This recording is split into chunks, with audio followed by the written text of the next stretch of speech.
새벽 공단 사무실은 적막했다. 벽시계 초침 소리만 똑딱거리며 울리고 TV에서 뉴스 앵커의 목소리가 흘러나왔다. 오늘 국회 본회의에서 이른바 노란봉투법이 가결됐습니다. 앞으로 원청뿐만 아니라 실질적으로 근로조건에 영향력을 미치는 사업주 역시 사용자로 규정돼 하청 노조와의 교섭 책임을 지게 됩니다. 박재구는 손에 쥔 머그잔을 내려놓았다. 커피가 식어 차갑게 변한 지 오래였지만 그는 그 사실조차 몰랐다. 화면 속 자막에 커다랗게 적힌 노란봉투법 국회 통과라는 글자가 눈에 박혔다. 이제 시작이군. 입술 사이로 흘러나온 목소리는 떨리고 있었다.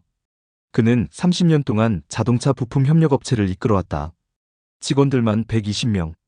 IMF 외환위기도 글로벌 금융위기도 버텨냈다. 그러나 지금 느껴지는 위기감은 그때와 달랐다. 눈을 감자 오래전 기억이 떠올랐다. 첫 창업 당시 손바닥만한 공장에서 야근을 반복하던 시절. 직원들은 가족 같았고 퇴근길에 술 한잔을 나누며 서로의 삶을 의지했다. 그 직원들이 이제는 자식 키우는 가장이 되었고 재구는 그들의 생계를 지켜야 하는 위치에 서 있었다. 그런데 이 법이 통과되면 원청이 떠넘긴 책임을 고스란히 자신이 짊어져야 한다. 책상 위에 쌓인 거래명세서를 바라보며 그는 속으로 중얼거렸다. 이제 우리 같은 회사가 원청 노조, 하청 노조 다 상대해야 한다는 건가? 하루하루 버티는 것도 힘든데 교섭 자리에 끌려다니라는 거지. 문이 열리고 사무실로 아내 김은영이 들어왔다. 손에는 도시락통이 들려 있었다. 여보, 밤새 또 여기서 잤어? 집에 좀 들어가. 은영은 걱정 어린 눈빛으로 남편을 바라봤다. 재구는 시선을 뉴스 화면에서 떼지 못한 채 대답했다. 은영아, 이제 어떡하지? 법이 이렇게 되면 원청이 책임 안 지고 우리 같은 협력업체만 더 옥죄게 될 거야. 그동안도 원청이 뭐 하나 제대로 책임진 적 있었어? 그냥 버텨왔잖아. 이번은 달라. 이번은 그냥 버티는 걸로 끝날 일이 아니야. 은영은 한숨을 내쉬며 도시락을 책상에 올려놓았다. 당신 얼굴이 너무 안 좋아. 직원들 앞에서는 기죽지 마. 그래도 사장은 기둥이어야 하잖아. 재구는 대답 대신 창밖을 바라봤다. 어스름한 새벽빛이 공단 굴뚝 사이로 스며들었다. 기계음 대신 먼 길을 달려오는 화물차 소리가 희미하게 들렸다. 평소 같으면 하루를 열어가는 힘찬 소리였지만 오늘은 그 소리가 묘하게 불안하게 들렸다. 휴대전화가 울렸다. 화면에는 정성호 이사라는 이름이 떴다. 원청 대기업의 노무 담당 이사였다. 받지 않아도 무슨 내용일지 뻔히 짐작됐다. 법 통과했으니 이제부터는 하청도 책임지라는 통보일 것이다. 손이 저절로 굳어져 벨소리가 울리다 끊겼다. 은영이 물었다. 누구야? 정성호 이사. 받기 싫다. 이제부터 시작이라는 거겠지. 그는 깊은 숨을 몰아쉬었다. 마음속에서 두려움과 분노가 교차했다. 지금까지는 그래도 정해진 규칙 안에서 버틸 수 있었다. 하지만 이제는 법이 달라졌다. 새로운 규칙 속에서 그는 더 이상 보호받지 못한다. 잠시 뒤 직원 강대성이 문을 두드리며 들어왔다. 사장님, 뉴스 보셨죠? 애들 다 걱정합니다. 이 법 때문에 우리 일자리까지 흔들리는 거 아니냐고들. 재구는 대성의 얼굴을 똑바로 쳐다보지 못했다. 직원들에게는 늘 당당한 모습을 보여야 한다고 다짐했지만 오늘은 쉽지 않았다. 대성아, 내가 방법을 찾아보마. 하지만 당분간은 다들 각오 단단히 해야 할 거다. 그의 말은 힘이 실리지 않았다. 대성은 고개를 끄덕였지만 눈빛 속 불안은 숨길 수 없었다. 사무실이 다시 조용해졌다. 뉴스 앵커의 목소리가 또렷하게 흘러나왔다. 이번 개정으로 원청뿐만 아니라 하청업체, 플랫폼 기업까지 교섭 의무가 확대되면서 산업 현장 혼란이 예상됩니다. 박재구는 다시 한번 혼잣말을 내뱉었다. 이제 우리 같은 회사가 무너지는 건 시간 문제일지도 모르겠다. 그의 눈가에는 피로와 두려움이 뒤섞인 어두운 그림자가 드리워졌다. 며칠 뒤 대기업 본사 건물. 유리창이 반짝이는 고층 건물은 멀리서만 봐도 위압감을 주었다. 회의실 문 앞에 선 박재구는 잠시 발걸음을 멈췄다. 땀으로 젖은 손바닥을 바지 주머니에 몇 번이나 쓸어내렸다. 이곳은 원청이 협력업체 대표들을 불러 모은 자리였다. 노란봉투법 통과 이후에 대책이라는 이름이 붙어 있었지만 그 속뜻은 명확했다. 책임 전가였다. 문이 열리자 이미 여러 협력업체 사장들이 긴 테이블을 따라 앉아 있었다. 정성호 이사는 회의실 중앙에 서 있었다. 얇은 미소를 띄었지만 눈빛은 냉철했다. 다들 와주셔서 감사합니다. 잘 아시다시피 법이 통과됐습니다. 이제 우리도 달라진 규칙 안에서 움직여야 합니다. 정성호의 말이 떨어지자 회의실 안이 술렁였다. 몇몇 사장은 손에 쥔 볼펜을 돌리며 불안한 기색을 감추려 했고 누군가는 고개를 절레절레 저었다. 정성호는 말을 이었다. 원청이 모든 교섭을 직접 나설 수는 없습니다. 앞으로는 협력사 대표님들께서 각자 책임을 져주셔야 합니다. 노조 측이 교섭을 요구하면 여러분이 1차 대응을 해주셔야 한다는 뜻입니다. 순간 박재구의 속이 뒤집혔다. 책임은 원청이 져야 마땅하다. 그런데 이제는 협력업체가 최전선에서 화살을 맞으라는 것이다. 그는 참다 못해 입을 열었다. 정 이사님, 저희 같은 중소업체가 수십 명, 많아야 100명 남짓 직원들로 회사를 돌리고 있습니다. 원청에서 정해주는 납품 단가에 맞추기도 벅찬데 노조 교섭까지 다 떠안으라는 건 너무 가혹하지 않습니까? 정성호는 고개를 끄덕이며도 싸늘하게 대답했다. 박 사장님 말씀 충분히 이해합니다. 하지만 법이 바뀌었으니 우리도 대응해야 하지 않겠습니까? 저희가 직접 모든 협력사의 노조와 교섭한다면 사업 전체가 마비됩니다. 그러니 1차 협상은 각자 해결해 주셔야 합니다. 원청은 기본적인 가이드라인만 드릴 수 있습니다.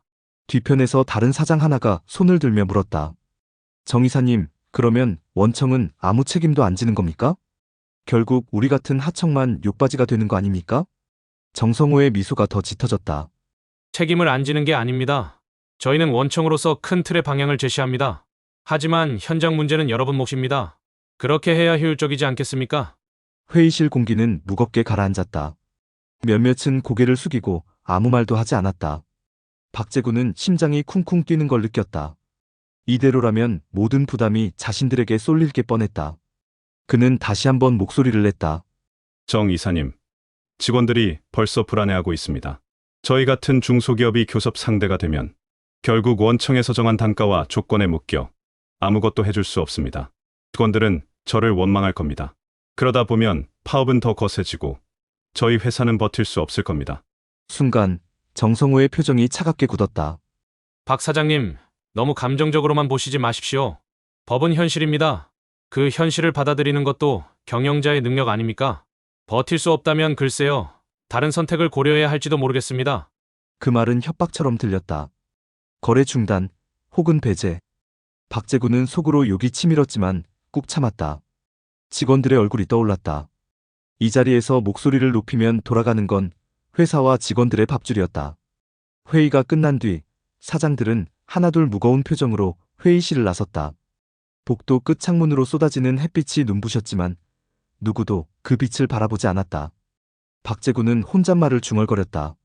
책임은 안 지고 떠넘기기만 하는구나. 결국 우리가 다 짊어지라는 거지. 손에 힘이 빠지며 가방이 축 처졌다. 그 순간 전화벨이 울렸다. 노조 대표 이철수의 이름이 화면에 떴다. 오늘따라 그 이름이 더 무겁게 느껴졌다. 여름 공장은 숨이 막힐 듯한 열기 속에 돌아가고 있었다.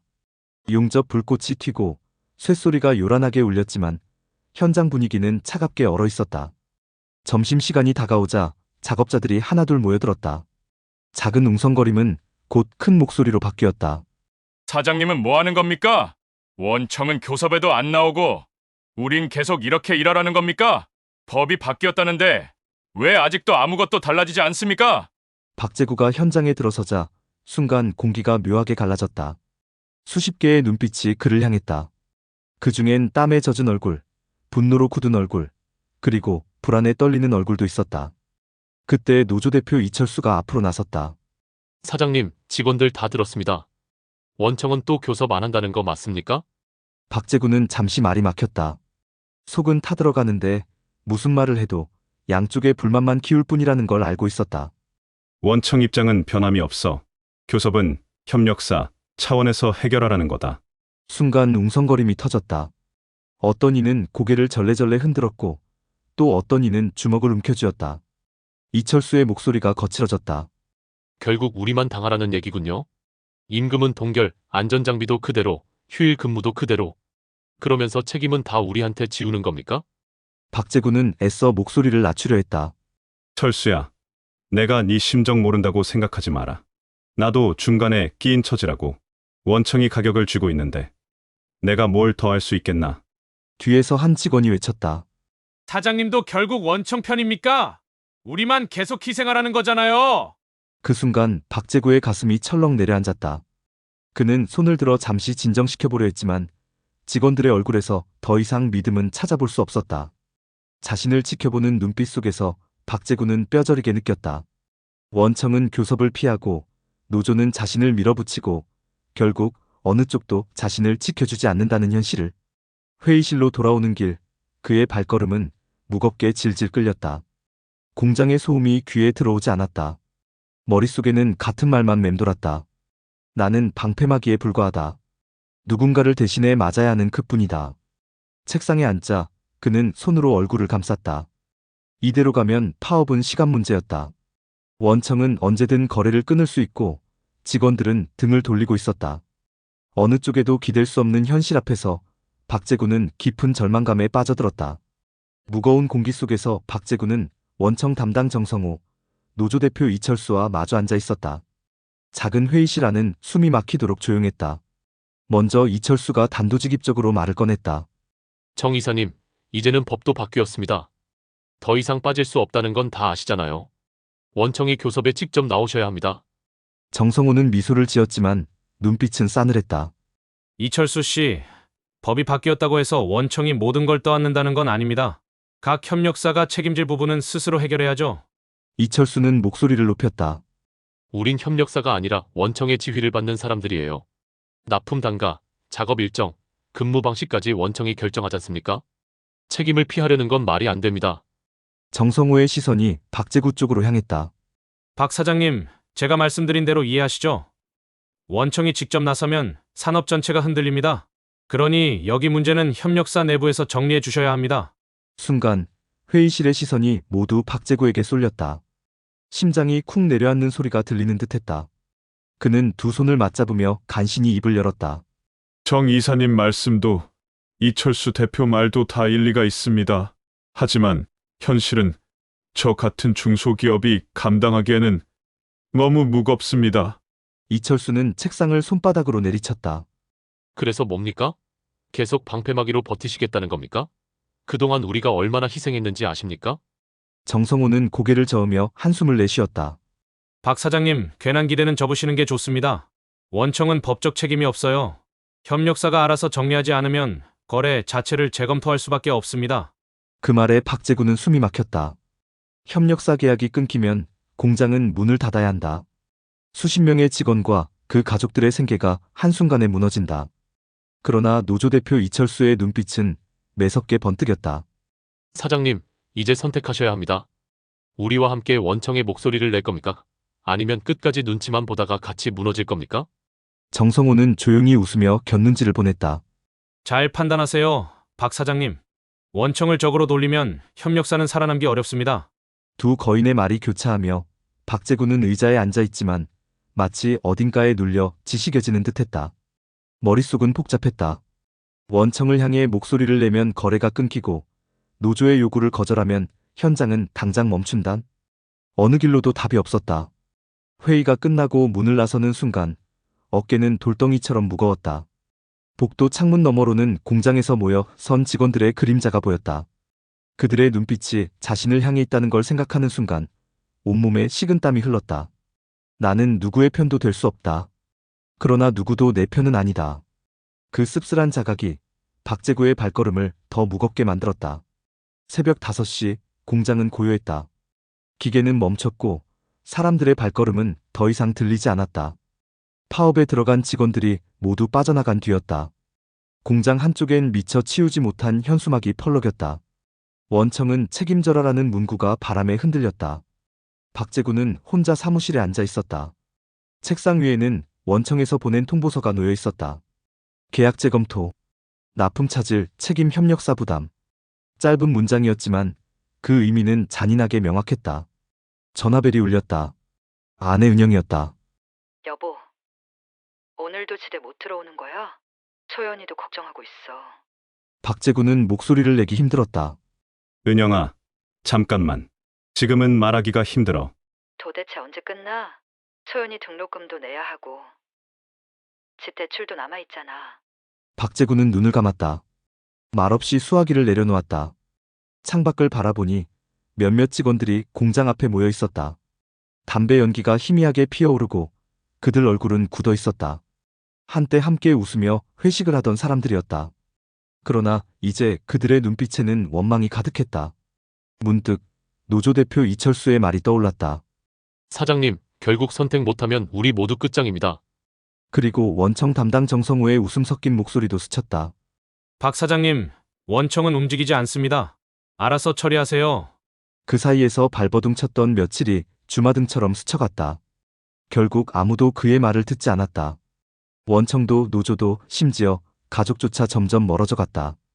박재구는 깊은 한숨을 내쉬며 의자에 몸을 기댔다. 시계 초침이 똑딱거리는 소리만이 방안을 채웠다. 서랍을 열자 낡은 계산기가 보였다. 창업 초기 스스로 숫자를 두드리며 희망을 세던 시절이 떠올랐다. 이만큼만 벌면 직원들 월급 걱정 없겠지. 그때의 자신은 어디로 사라진 걸까?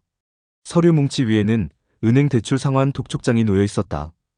붉은 글씨가 눈에 밟혔다. 기한 내 미납시 법적 조치. 박재구는 서류를 손에 쥔 채 창밖을 다시 바라봤다. 직원 몇 명이 여전히 모여 있었다. 그들의 표정은 차갑지만 그 속에는 두려움도 섞여 있었다. 사장님, 왜 우리를 지켜주지 못하냐는 눈빛 같았다. 하지만 박재구도 지켜줄 힘이 없었다. 그는 낮게 중얼거렸다. 내가 무슨 힘이 있다고. 결국 희생양일 뿐인데. 그 순간 스스로가 철저히 고립됐음을 실감했다. 가족은 기대할 수 없고 원청은 책임을 외면하고 노조는 등을 돌렸다. 아무도 그의 편이 아니었다. 박재구는 서류 더미 위에 고개를 묻었다.